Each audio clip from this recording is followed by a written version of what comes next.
kaisipan, pagsalansan ko'y aking kinikilala. Patawarin niyaring kasalanan,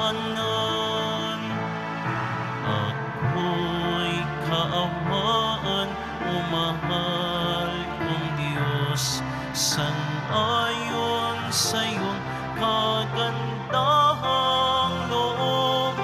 Mga sala ko'y iyong linisin, ayon din sa pag-ibig mo sa akin. Sa ngalan ng Ama at ng Anak at ng Espiritu Santo, Amen. sumainyo ang Panginoon. At sumaiyo rin. Aminin natin ang ating mga kasalanan upang tayo ay maging marapat gumanap sa banal na pagdiriwang. Panginoong Jesus, binigyan mo kami ng bagong buhay. Panginoon, kaawaan mo kami. Panginoon, kaawaan mo kami. Panginoong Jesus, pinapatawad mo ang aming mga kasalanan. Kristo, kaawaan mo kami. Kristo, kaawaan mo kami. Panginoong Jesus, binabakagi mo sa amin ang iyong katawan at dugo sa Eucharistia. Panginoon, kaawaan mo kami. Panginoon, kaawaan mo kami. Kaawaan tayo ng makapangyarihang Diyos. Patawarin ang ating mga kasalanan at patnubayan tayo sa buhay na walang hanggan. Amen. Manalangin tayo. Ama naming makapangyarihan, sa kadalisayan na dulot ngayon ng kusang loob na pagpapakasakit, pasapitin mo kami ng may wagas na kalooban sa pagdiriwang ng dakilang Pasko ng pagkabuhay sa pamamagitan ni Jesucristo kasama ng Espiritu Santo magpasawalang hanggan. Amen. Magsiupo muna po ang lahat. Pagbasa mula sa aklat ng Henesis.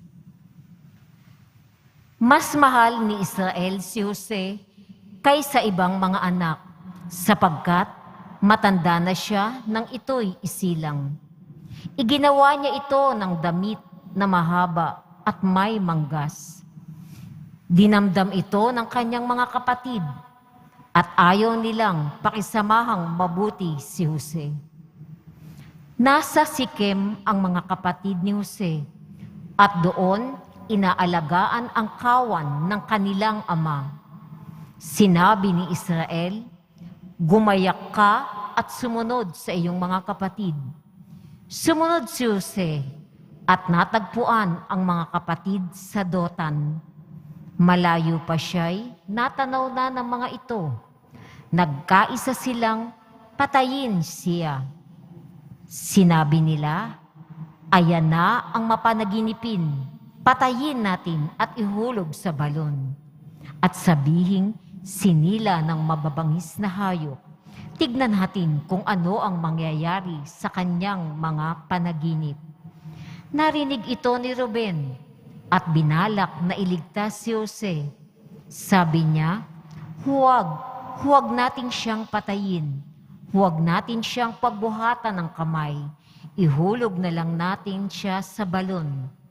Sinabi niya ito sapagkat ang balak niya ay iligtas ang kapatid. Paglapit ni Jose, hinubdan nila ito at ihinulog sa isang tuyong balon. Habang sila'y kumakain, may natanaw silang pangkat ng mga Ismaelitang mula sa Galaad. Ang kanilang mga kamelyo ay may kargang mga gagawing pabango na dadalhin sa Ehipto. Sinabi ni Huda sa kanyang mga kapatid, "Wala tayong mapapala kung papatayin natin ang ating kapatid. Mabuti pa'y ipagbili na lamang natin siya sa mga Ismaelita kaysa ating saktan. Siya'y kapatid din natin, laman ng ating laman at dugo ng ating dugo." At sila'y nagkasundo. Nang malapit na ang mga mangangalakal, inahon nila si Jose at ipinagbili sa halagang 2 pirasong pilak. At si Jose dinala ng mga Ismaelita sa Ehipto. Ang salita ng Diyos. Salamat sa Diyos. Gunitain ng malugod ang dakilang gawa ng Diyos. Gunitain ng malugod ang dakilang gawa ng Diyos.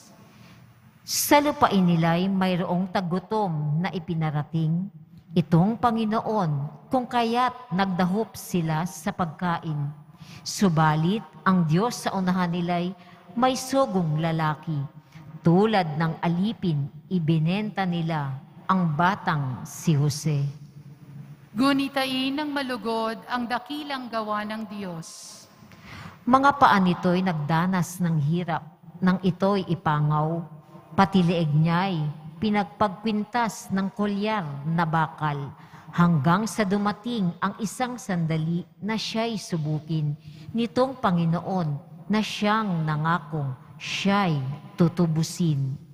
Gunitain ng malugod ang dakilang gawa ng Diyos.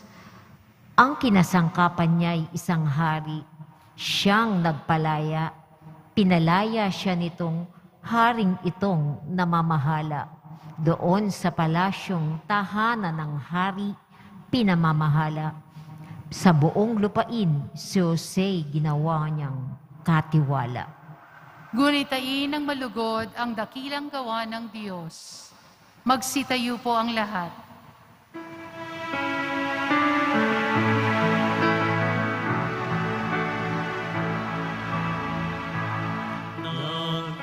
Nagpupuri kami sa'yo, Panginoon Jesucristo. Nagpupuri kami sa'yo, Panginoon Jesucristo. Pag-ibig sa sanlibutan ng Diyos ay gayon na lamang kanyang anak ibinigay upang mabuhay kailanman ang nananalig na tunay. Nagpupuri kami sa'yo, Panginoon Jesucristo.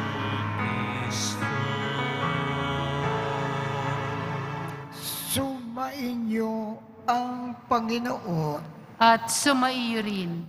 Ang mabuting balita ng ating Panginoon ayon kay San Mateo.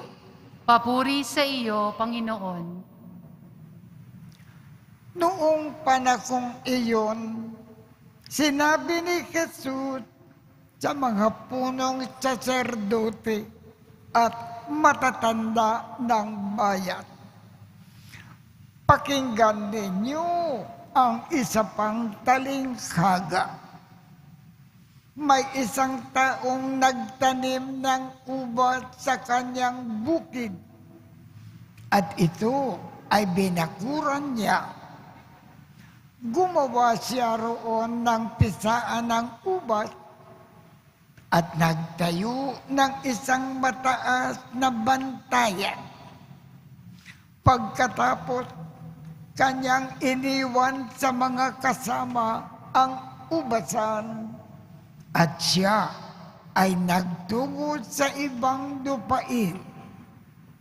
Nang dumating ang panahon ng pitasan, pinapunta ng may-ari ng ubasan ang kanyang mga alipin upang kunin sa mga kasama ang kanyang parte.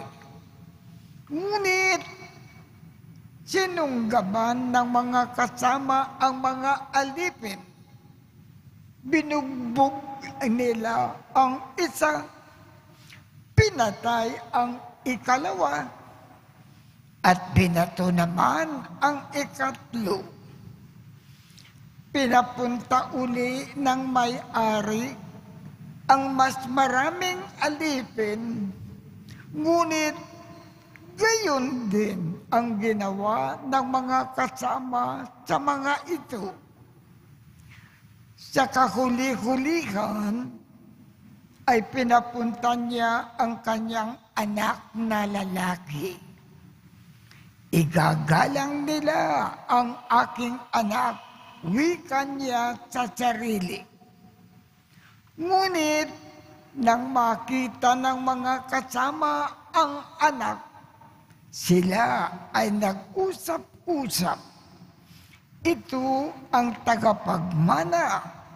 Hali kayo, patayin natin nang mapasa atin ang kanyang mamanahin.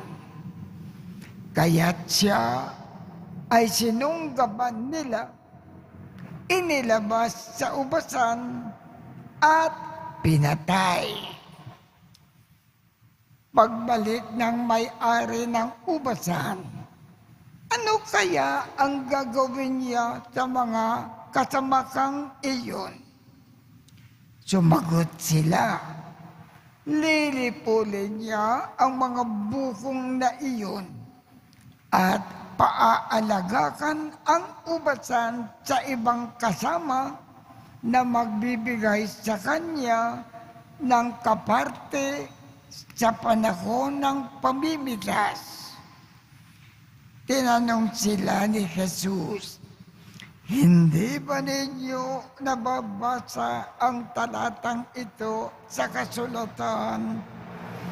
Ang batong itinakwil ng mga tagapagtayo ng bahay, ang siyang naging batong panulukan. Ginawa ito ng Panginoon, at ito ay kahanga-hanga. Kaya nga, sinasabi ko sa inyo, hindi na kayo paghaharian ng Diyos, kundi ang bansang maglilingkod sa Kanya ng tapat. Narinig ng mga punong saserdote at ng mga Pariseo ang mga talinghaga ni Jesus, at naunawaan nila na sila ang pinatatamaan niya. Datakpin sana nila siya, ngunit natakot sila sa mga tao sapagkat kinikilala ng mga ito na propeta si Jesus. Ang mabuting balita ng Panginoon. Pinupuri ka namin, Panginoong Hesukristo. Magsiupo muna po tayong lahat. Maraming kahulugan ang ating ebanghelyo sa umagang ito. Ang isang kahulugan ay ito. Kung binigyan tayo ng Diyos ng tungkulin na gampanan dito sa lupa at hindi natin ginampanan ang tungkulin na ito ayon sa kalooban ng Diyos, ano ang mangyayari? Babawiin sa atin ang tungkulin na ito at ipagkakatiwala sa iba. Ano naman ang mangyayari sa atin? Mapapahamak tayo sa iba't ibang paraan sa lupa sa ating hindi pagiging mabuting katiwala. At pagkatapos ng ating buhay sa lupa, hindi natin makakamtan ang langit. Yan ang isang kahulugan ng ating ebanghelyo ngayong umaga.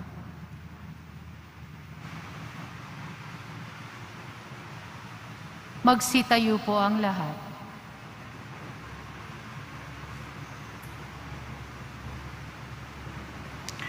Habang pinagnililayan ang babala sa ebanghelyo tungkol sa pangangailangang na mamunga, iakin natin ang ating mga kahilingan sa Diyos Ama. Ang ating tugon, Panginoon ng ubasan, pagpalain mo ang aming mga buhay.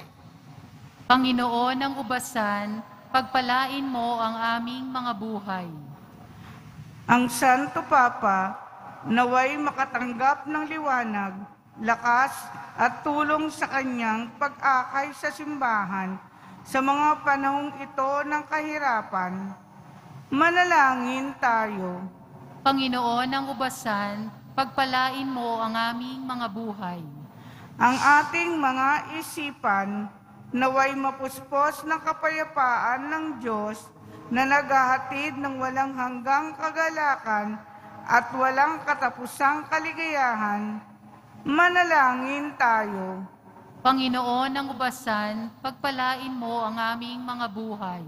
Sa ating mga sariling buhay, naway makapagbigay tayo ng bunga ng pag-ibig, pagpapatawad, katarungan at kapayapaan.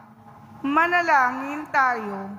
Panginoon ng ubasan, pagpalain mo ang aming mga buhay. Ang mga may sakit at nagdurusa, naway hindi panghinaan ng loob sa gitna ng kanilang dinaranas na pagsubok, at sa halip ay palakasin ng salita ng Diyos. Manalangin tayo. Panginoon ng ubasan, pagpalain mo ang aming mga buhay. Ama naming nasa langit, nagpapasalamat kami sa iyo para sa iyong tapat na pag-ibig. Idinadalangin namin ito sa pamamagitan ni Kristo na aming Panginoon. Amen. Magsiupo muna po ang lahat.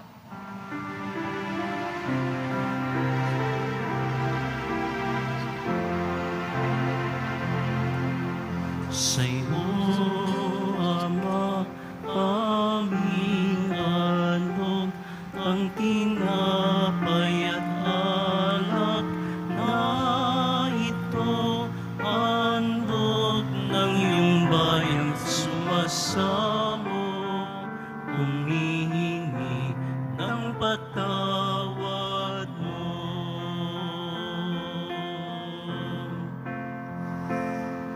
Sa pagsunod sa utos mo, nalulugod akong nais, di masukat ang galak ko, pagkat aking iniibig. Sa'yo, Ama, aming handog, ang tinapay at alak na ito, handog ng iyong bayan, sumasamot, humihingi ng patawad mo. Magsitayo po ang lahat.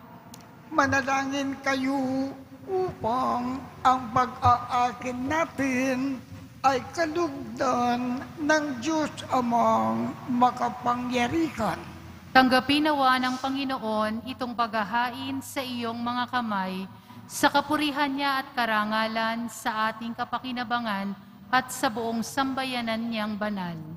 Ama naming lumikha, pangunahan nawa kami ng iyong kagandahang loob sa aming pag-aakin bilang iyong mga lingkod, upang sa matapat na pamumuhay, kami ay maitaguyod sa pamamagitan ni Jesucristo, kasama ng Espiritu Santo, magpasawalang hanggan.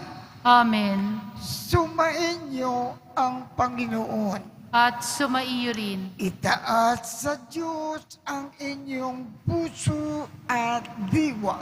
Itinaas na namin sa Panginoon.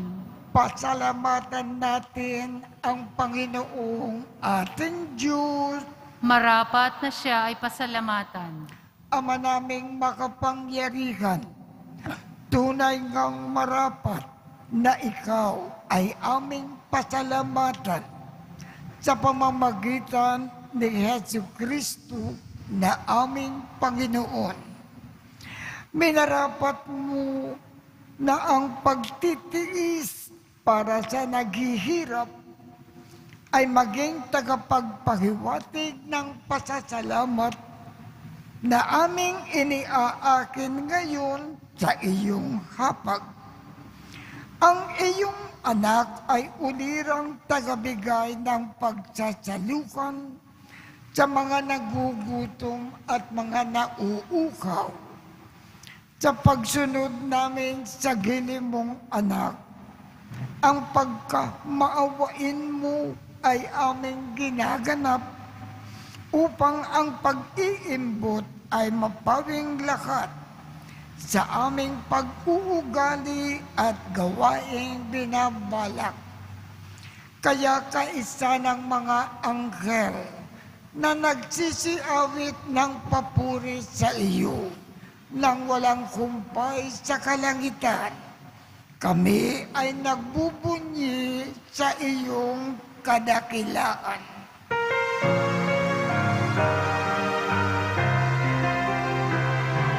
Santo, Santo, Santo, Panginoong Diyos ng mga hukbo, napupuno ang langit at lupa ng kadakilaan mo. Hosana, Hosana, Hosana sa kaitaasan.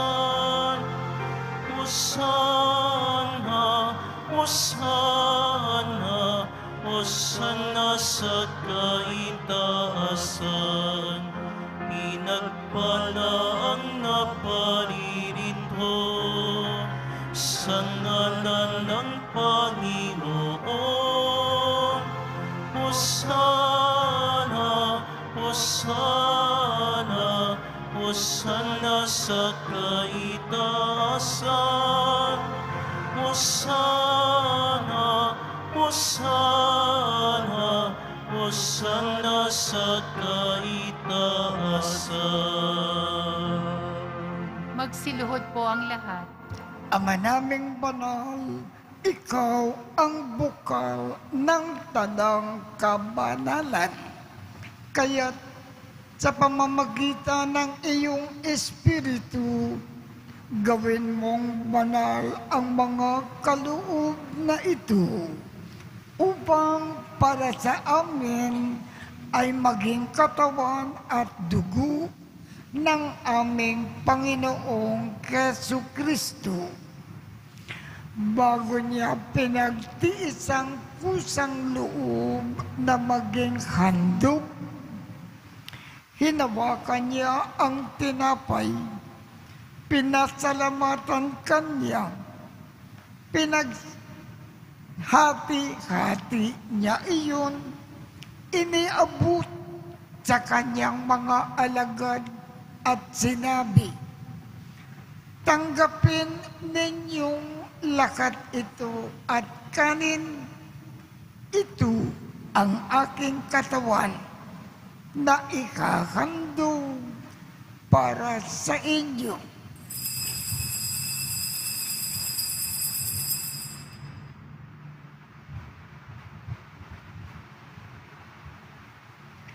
Gayon din naman, noong matapos ang hapunan, hinawakan niya ang kalis. Muli kanyang pinasalamatan. Iniabot niya ang kalis sa kanyang mga alagad at sinabi, "Tanggapin ninyong lakat ito at inumin. Ito ang kalis ng aking dugo, ng bago at walang hanggang tipan. Ang aking dugo na ibubuhos para sa inyo at para sa lahat sa ikapagpapatawad ng mga kasalanan. Gawin ninyo ito sa pag-alaala sa akin."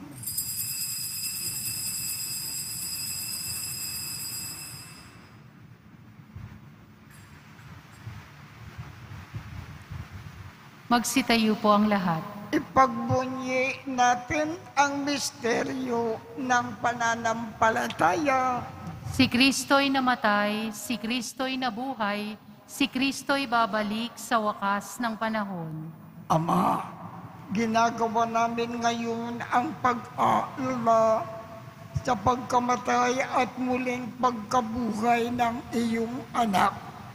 Kaya't iniaalay namin sa iyo ang tinapay na nagbibigay buhay at ang kalis na nagkakaloob ng kaligtasan.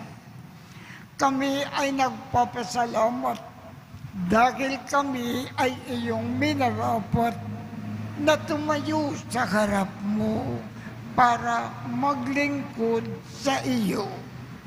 Isinasamo namin kaming magsasalo-salo sa katawan at dugo ni Kristo ay mabuklod sa pagkakaisa sa pamamagitan ng Espiritu Santo. Ama, lingapin mo ang iyong simbakang laganap sa buong daigdig. Puspusin mo kami sa pag-ibig, kaisa ni Francisco, aming Papa, Jose, aming Obispo, at ng Tanang Kaparian. Alalakanin mo rin ang mga kapatid naming nakimlay nang may pag-asa na sila ay muling mabubuhay. Gayon din ang lahat ng mga pumanaw. Kaawaan mo sila at patuloyin sa iyong kaliwanagan. Kaawaan mo at pagindapatin kaming lahat na makasalo sa iyong buhay na walang wakas. Kaisa ng makal na Birhen Maria na ina ng Diyos, ng kabiyak ng puso niyang si San Jose, kaisa ng mga apostol at ng lahat ng mga banal na namukay dito sa daigdig ng kalugod-lugod sa iyo. Maipagdiwang nawa namin ang pagpupuri sa ikararangal mo sa pamamagitan ng iyong anak na aming Panginoong Jesucristo. Sa pamamagitan ni Kristo, kasama niya at sa Kanya, ang lahat ng parangal at papuri ay sa iyo, Diyos Amang makapangyarihan, kasama ng Espiritu Santo, magpasawalang hanggan. Amen.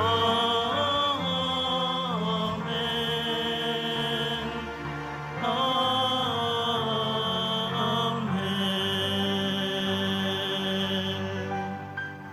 sa tagubilin ng mga nakagagaling na utos at turo ni Jesus na Panginoon natin at Diyos, ipakayag natin ng lakas loob. Ama namin, sumasalangit ka. Sambahin ang ngalan mo. Mapasa amin ang kaharian mo. Sundin ang loob mo dito sa lupa para ng sa langit. Bigyan mo kami ngayon ng aming kakanin sa araw-araw at patawarin mo kami sa aming mga sala para ng pagpapatawad namin sa mga nagkakasala sa amin. At huwag mo kaming ipahintulot sa tukso at iadya mo kami sa lahat ng masama. Kinikiling namin, Ama, iadya mo kami sa lahat ng masama. Pagkalooban kami ng kapayapaan sa araw-araw. Iligtas sa kasalanan at ilayo sa lahat ng kapahamakan. Samantalang aming pinananabikan ang dakilang araw ng pagpapakayag ng tagapagligtas naming si Jesu Kristo. Sapagkat iyo ang kaharian at ang kapangyarihan at ang kapurihan magpakailanman. Amen. Panginoong Jesu Kristo, sinabi mo sa iyong mga apostol, kapayapaan ang iniiwan ko sa inyo. Ang aking kapayapaan ang ibinibigay ko sa inyo. Tungkayan mo ang aming pananampalataya at huwag ang aming mga pagkakasala. Pagkalooban mo kami ng kapayapaan at pagkakaisa ayon sa iyong kalooban, kasama ng Espiritu Santo, magpasawalang hanggan. Amen. Ang kapayapaan ng Panginoon ay laging sumainyo. At sumaiyo rin. Magbigayan tayo ng kapayapaan sa isa't isa.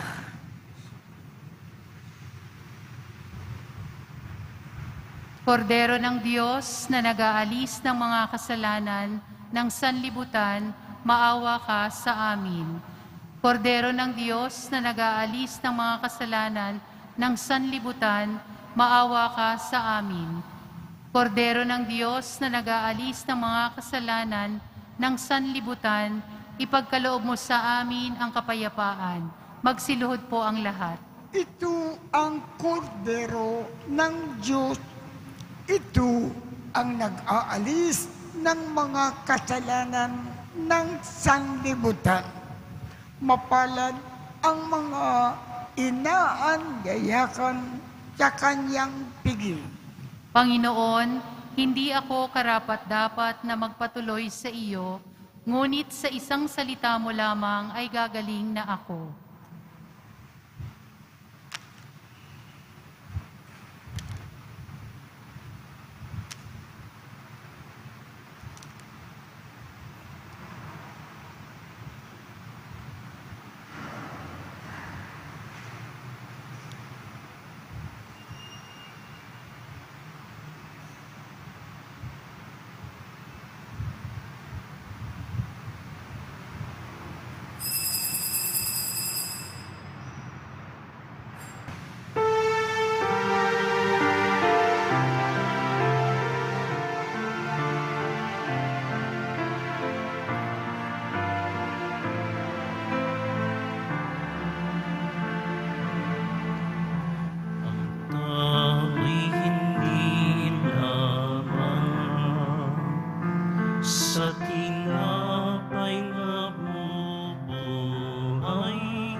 Magsisi tayong mataos,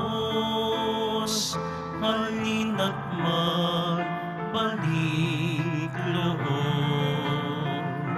sa mapagpatawad na Diyos. Gutom tayong maliglohod nang may abot sa puso. Ang tao'y hindi naman sa tinapay na bubuhay, bagkus pati sa mga salitang nagmumula sa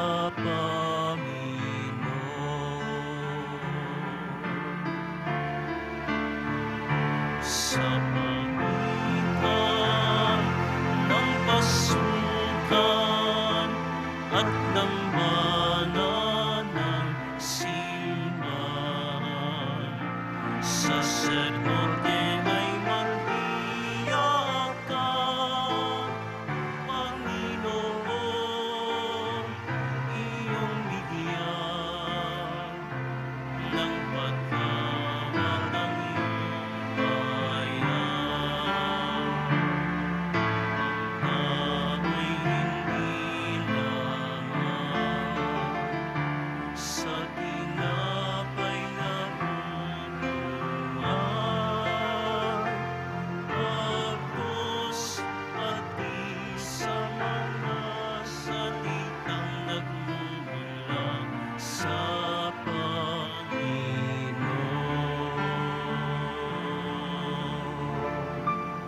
Magsitayo pong Dalangin lahat. tayo. Ama naming mapagmahal, pagkatanggap namin sa banal na pakikinabang, marapatin mo, natahakin namin at sapitin ang kaligtasan na iyong ibinigay sa amin sa pamamagitan ni Jesucristo, kasama ng Espiritu Santo, magpasawalang hanggan. Amen. Diyos, at gawaran niya ng pagbabasbas ang inyong mga larawan, mga dasalan, at mga ibang religious articles upang makatulong sa inyong kasalukuyang buhay sa ikauunlad sa paggawa ng kabutihan, upang inyong makamit ang ligaya sa kalangitan sa pamamagitan ni Jesucristo, kasama ng Espiritu Santo, magpasawalang hanggan. Amen. At pagpalain kayong lahat ng makapangyarihang Diyos, Ama, Anak, at Espiritu Santo. Amen. Tapos na po ang misa. Humayo tayong mapayapa. Salamat sa Diyos.